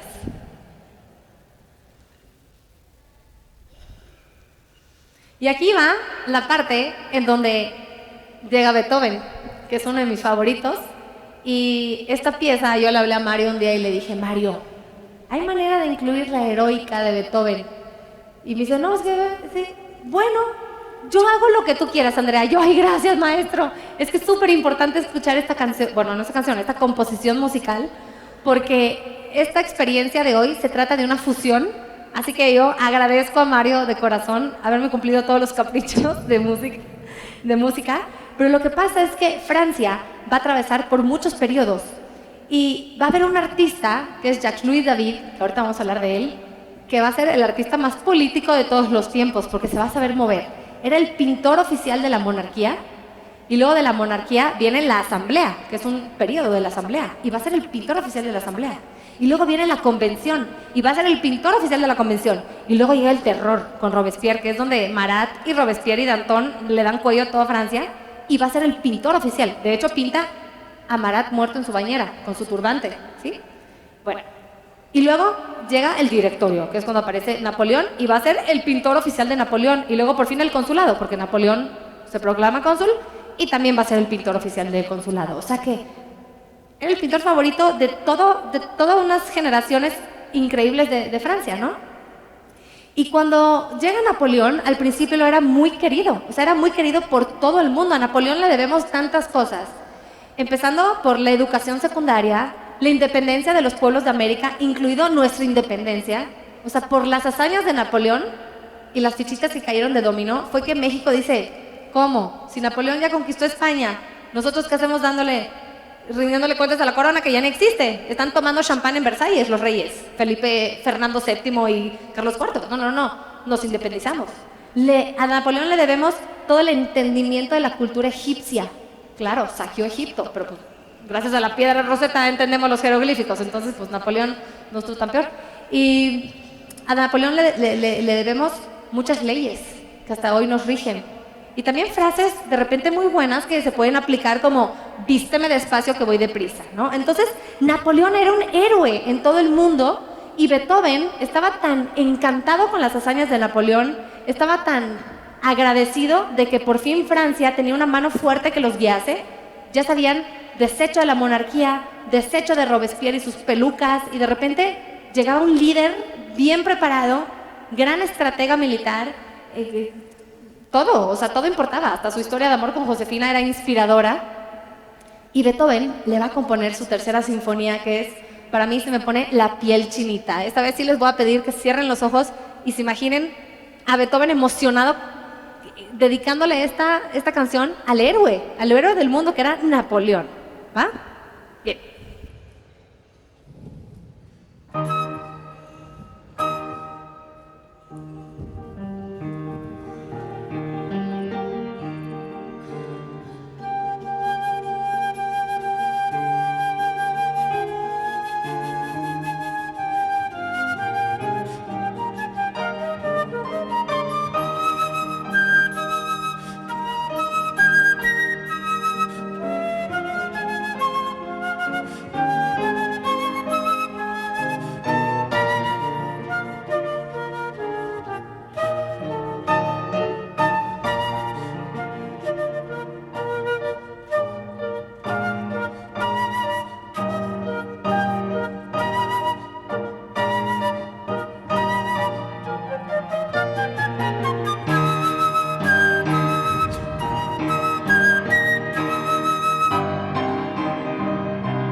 Gracias.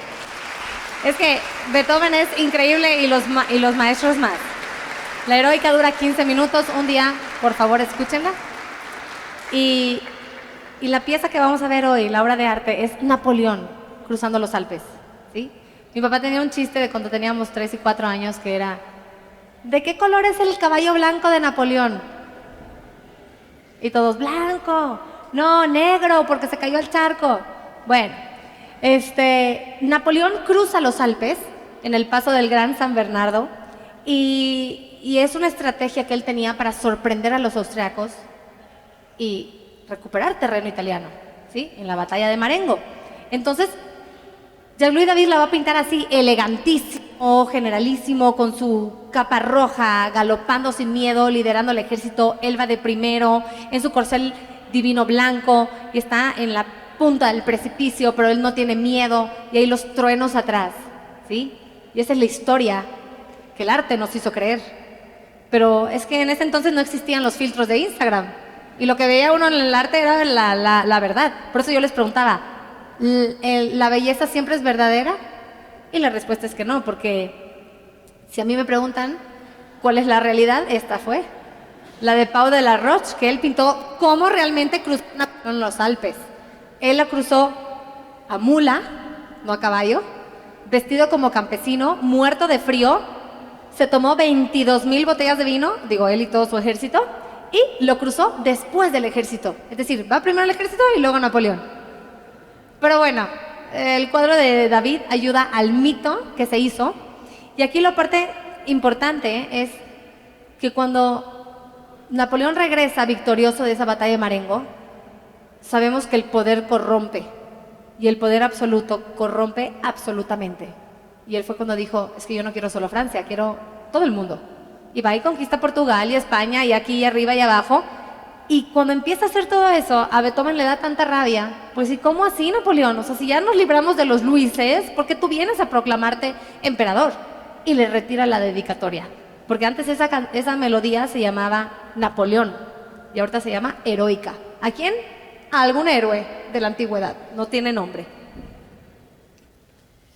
Y luego ya nos vamos acercando al final, en un periodo artístico que se llama romanticismo, en donde los artistas se alejan de esa perfección clásica que es el neoclasicismo, que voltea a ver a los griegos y se dejan llevar por sus sentimientos, ¿sí?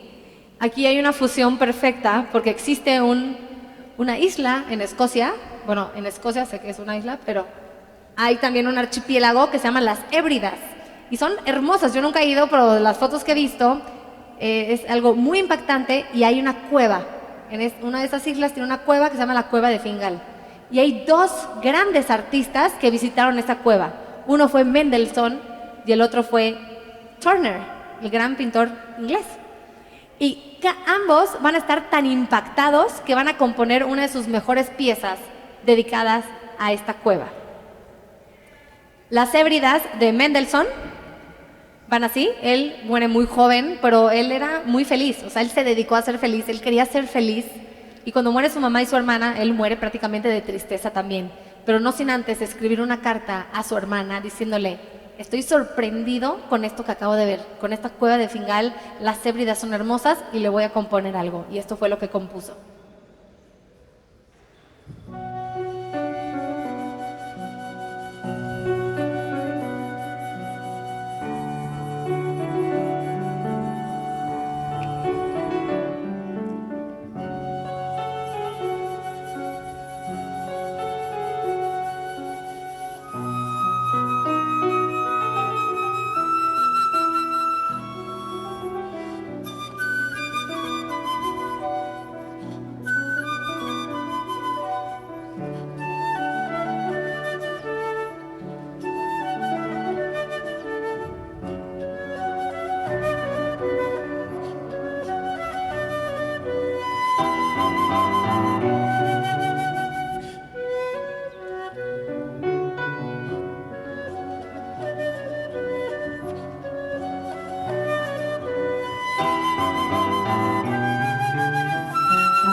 Gracias, maestros. Es increíble poder presenciar la interpretación de algo que existe, o sea, de algo que fue tangible, de que fue a la cueva, se emocionó con la cueva y le compuso esto. Y Joseph Malord William Turner, que según los ingleses es el mejor artista inglés que ha existido, fue también a esta cueva, pero en su barco le agarró la tormenta. ¿Y qué creen que hizo?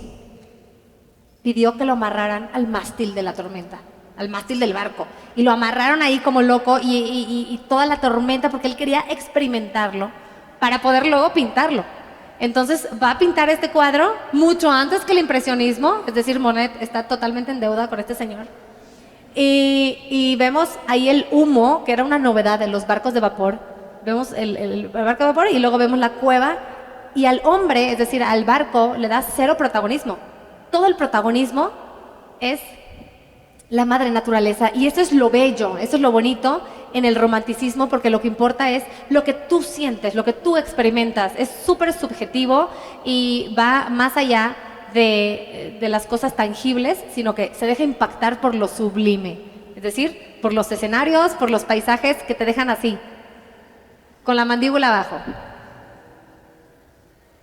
Y para no irnos lejos del mar, les traigo la gran ola de Hokusai.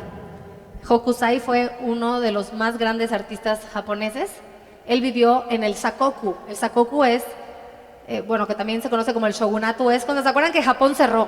Y cerró desde 1635 hasta que el Commodore Matthew Perry llegó y le dijo, abren porque abren. Hasta 1800 y tanto, 1856. Entonces estuvo todo este tiempo aislado. Y el arte que se hacía en Japón y toda la tradición de las geishas, los sumos, etcétera, era súper japonés, porque no estaba contaminado, por así decir, por otras culturas.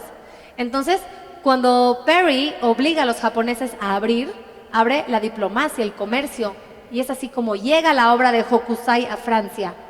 Y gracias a él se va a inspirar Monet, y va a hacer su jardín japonés, y Van Gogh, y va a pintar su casita amarilla que se llama Mi Pequeño Japón, y Toulouse-Lautrec con sus cartelones del Moulin Rouge, con una fuerte inspiración japonesa, y así todos los artistas modernos se van a inspirar con esta gran ola. La gran ola muestra realmente al Monte Fuji. El Monte Fuji es el triángulo más pequeño que sale al fondo, y para los japoneses es la montaña sagrada, es un símbolo de identidad nacional, es la belleza más pura, y el arte japonés no se hacía con pintura y con pinceles, sino que eran placas de cerezo talladas. Cada color requería una placa y luego el estampador le ponía, no sé, el azul y lo estampaba, luego el azul fuerte y lo estampaba, y el blanco y lo estampaba. Entonces la gran ola de Kanagawa llevó 8 placas. Entonces, ¿cuántos existen? ¿Cuántos originales existen? Los que ustedes quieran, 100, 200, 300, 1000. ¿Por qué? Porque puedes imprimir, es como un sello, puedes sellarlo las veces que tú quieras. Y hubo un artista que estaba de viaje en Roma y compró una de estas reproducciones, ¿sí? Y ese artista era Claude Debussy, un gran compositor, y está tan inspirado por la obra de Hokusai que le va a dedicar una de sus piezas musicales más famosas, que no fue bien recibida y tardó mucho tiempo en entenderse, hasta que él mismo tuvo que decir, a ver, directores, no la están interpretando bien, déjenme, yo se las toco.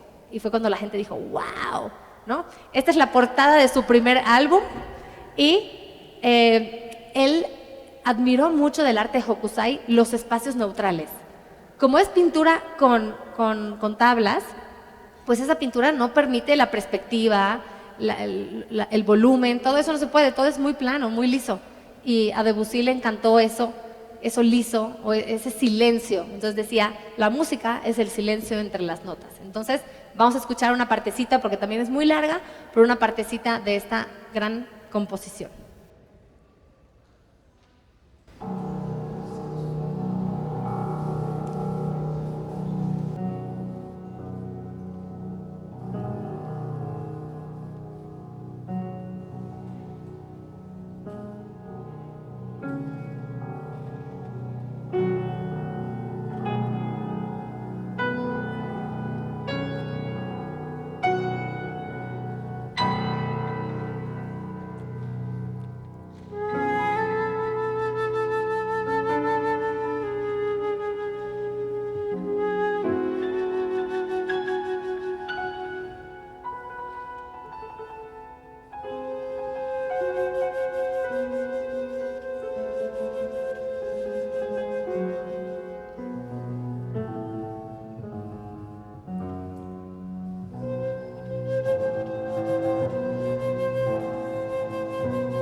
Lo que Debussy estaba intentando hacer es capturar todos los movimientos del agua, el reflejo del sol, el movimiento de las olas. Entonces, gracias, maestro Mario, maestro David. Y para terminar la exposición de hoy, tenemos la última pareja. Es una pareja que desconozco si se conocieron, pero llevan vidas tan paralelas. El maestro Mario me dijo, yo quiero interpretar a Oliver Messiaen para el cierre. Y me empezó a platicar detalles de su vida y yo decía, ¿cómo? Pues igualito que Chagall. No, pues igual que Chagall. Haz de cuenta que vivieron la misma vida, nada más que uno en pintura y uno en música. Chagall fue un judío de Rusia, a él le toca huir durante toda su vida, pero escoge ser feliz, es el pintor de la felicidad consciente. Tuvo una vida para llorar, terrible, pero siempre estuvo feliz y siempre pintaba con colores muy alegres y cabras tocando el violín y parejas de enamorados y a la Virgen María que tanto admiraba y a Jesucristo. ¿Y se acuerdan de la película de Notting Hill de Julia Roberts? Hay un cuadro allá y ella le dice, es que yo soy solo una niña y quiero la felicidad como cabras tocando el violín, volando por el cielo. Se refería a la obra de Chagall. Ahí vemos a una vaca, unos angelitos, la vela, eso es su pueblo, Vitebsk. Él tiene una vida muy trágica porque llega a Francia para triunfar como artista, pero empieza la Primera Guerra Mundial y se tiene que regresar a Rusia.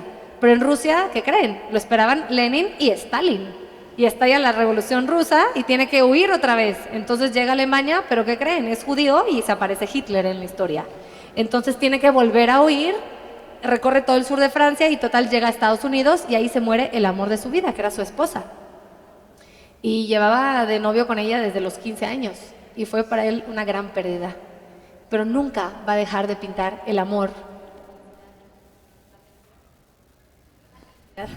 Ya llegó. Y va a ser un campeón.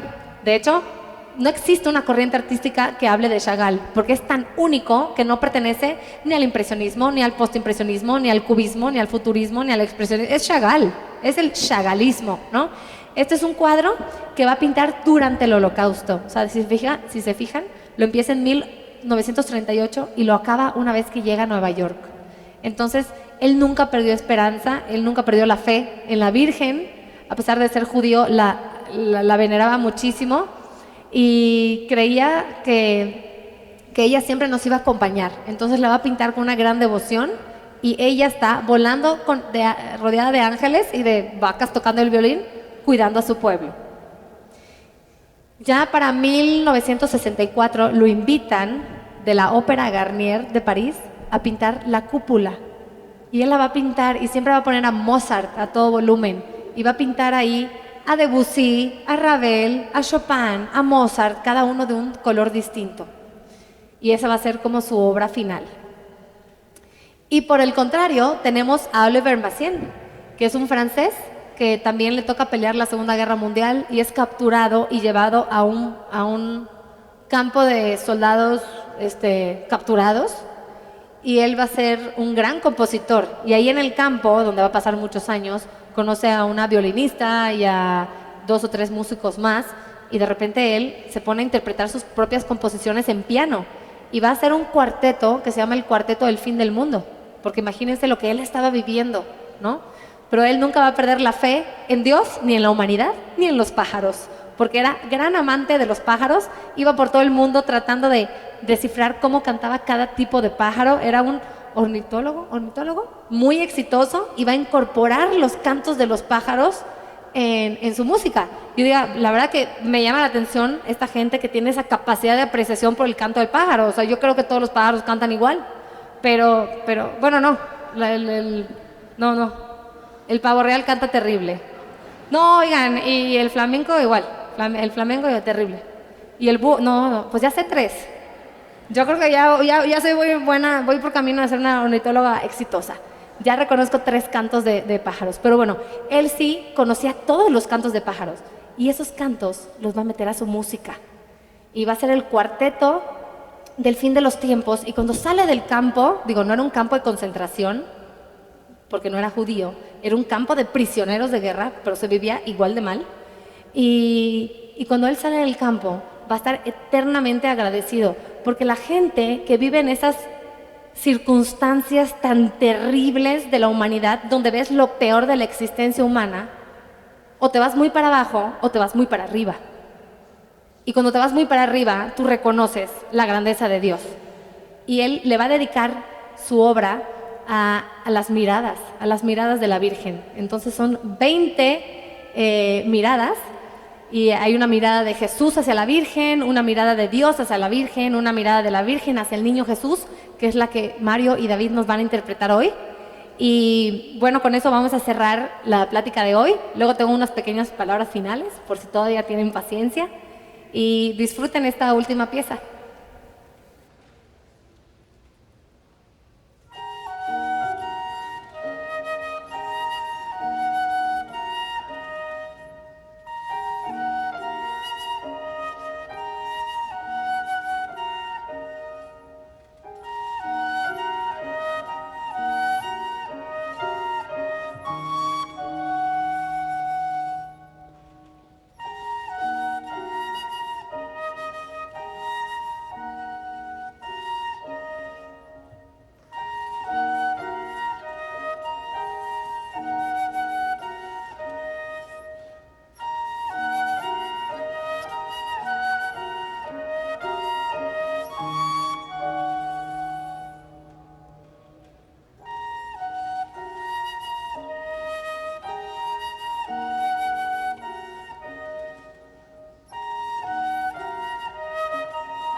Increíble.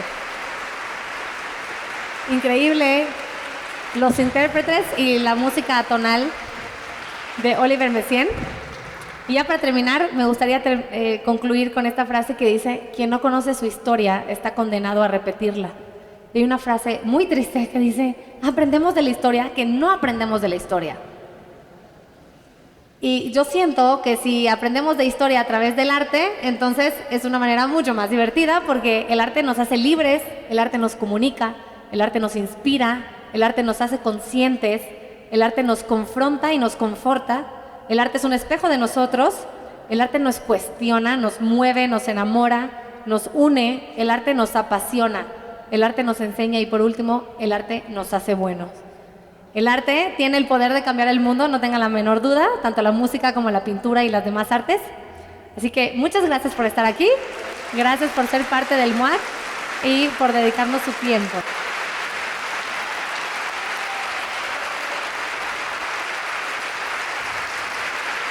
Gracias, Mario. Gracias, David.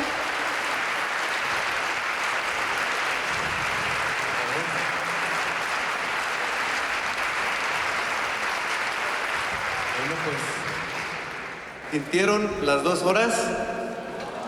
Como no se sintieron, ¿verdad? Pues gracias a la gran plática de Andrea, gracias a David, gracias a Mario, gracias a Vero, por favor, Vero Bernal, que Ven, Vero. Vero. Vero es la directora del Festival de Música de Morelia, que nos trajo estos grandes músicos.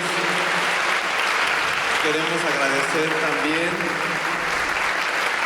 al Museo Soumaya por haber sido nuestro anfitrión el día de hoy. Creo que no podíamos haber elegido un mejor lugar. Queremos agradecer a todos ustedes, a las personas que están en la puerta, con la paciencia y que se quedaron ahí, con toda la paciencia.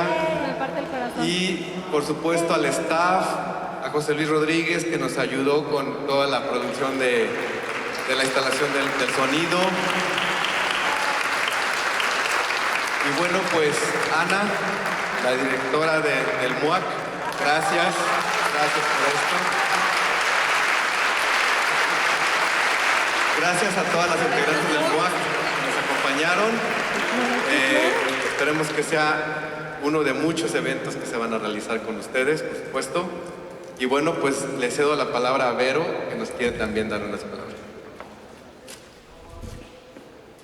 Bueno, pues muy buenas noches. Para mí es un honor cuando, conocí a Jesús y me dijo, oye, tienes que hablar con mi esposa porque creo que te va a interesar ser una de las mujeres MUAC. Y Ana, gracias enormemente por incluirme. Andrea, ha sido un placer. Por supuesto, el dúo La Flor, el maestro Mario, el maestro David. Y bueno, pues para el Festival de Música Miguel Bernal Jiménez es un honor estar aquí. Siempre hemos tenido extensiones en Bellas Artes, en otros museos de la ciudad, pero bueno, pues este escenario es maravilloso y estoy seguro que vamos a hacer muchas actividades con MUAC a través de la música. Nosotros tenemos orquestas y coros comunitarios, aparte del festival en noviembre, y ese fue uno de los vínculos importantes. La cultura de paz hoy en día es parte fundamental para nuestro país y a través de los niños y los jóvenes podemos hacer que sus horas ocio sean horas virtuosas y bueno, pues trabajar de la mano con MUAC y ser parte de MUAC, muy agradecida.